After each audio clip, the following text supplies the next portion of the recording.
رسول من النبي صلى الله عليه وسلم. بعد اذنكم نركز مع بعض. بالنسبه للامتحان فهو امتحان حصه عادي، ولكن انتوا عارفين ان انا مش هجيب امتحانات سهله، لان انتوا امانه فرقتوا وانا اسئله عليكم قدام ربنا. فانا مش هجيب امتحان سهل، مش هجيب امتحان متوسط. اسئلتي هتبقى صعبه قوي. ليه بقى؟ ليه؟ لان انا بدربك على امتحان اخر السنه، انا مش ضمني ان امتحان اخر السنه يبقى اسئلته سهله. ايش ضمني انه اسئله متوسطه؟ فاهم قصدي؟ فانا بدربك اللي هو على اعلى ليفل، بحيث ان انت ايا كان شكل الامتحان حضرتك هتخش تدوس على الورق. تمام؟ لان انت اوريدي انت اصلا واخد اسئله ليفل الوحش، فانت اي سؤال هيقابلك في الامتحان انت حرفيا هتعرف تحله. تمام؟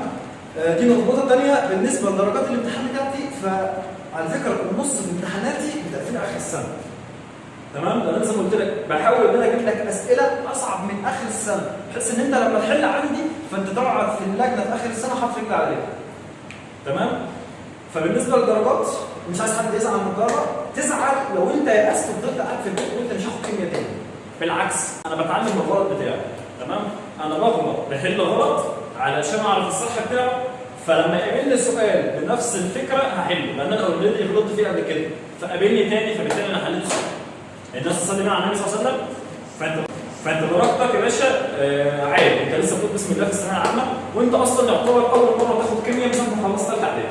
حتى كنت في اعدادي كنت بتاخد علوم بس. دلوقتي دخلت اولى ثانوي دخلت علوم متكامله، فبرضه 3 مواد ولا 4 مواد كلهم على بعض. بدات تتشعب الامور اكتر ولما دخلت ثانيه ثانوي. فانت لسه بتقول بسم الله في الكيمياء. في ناس بدون ذكر اسماء ان هي اصلا ما تعرفش مصنع مصر.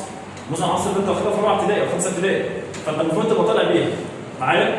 فانت الحاجات دي بتبقى اساسيات. فانا برضه مش بس بشرح لك المنهج بتاعك، انا باسسك لثالثه ثانوي.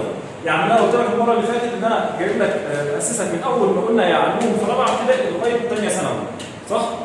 فانا برضه جنب الشرح بتاعنا بشرح لك اساسيات، بحيث ان انت لما تبقى داخل ثالثه ثانوي انت اوريدي انت اصلا ما شاء الله انت مذاكر كويس قبل كده، مذاكر اساسيات من ساعات من اول ما دخلت 4 ابتدائي لغايه ثانيه ثانوي.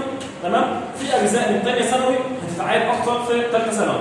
وانا كمان بعت لكم سكرين على الجروب بتاعنا من مذاكره ثالثه ثانوي، يعني عدد المولات وافجار والكلام ده كله وحجم الغاز على 22/10 او 24 كل ده في ثالثه ثانوي. حضرتك انت لو مذاكر معايا دلوقتي كويس هيجي في ثالثه الكلام هيتعاد هو طبق اصلا. يعني انتوا لو حضرتوا معانا مع مجموعه ثالثه الحصه اللي بعد الجايه هنخش في الكلام ده. فاهمين قصدي؟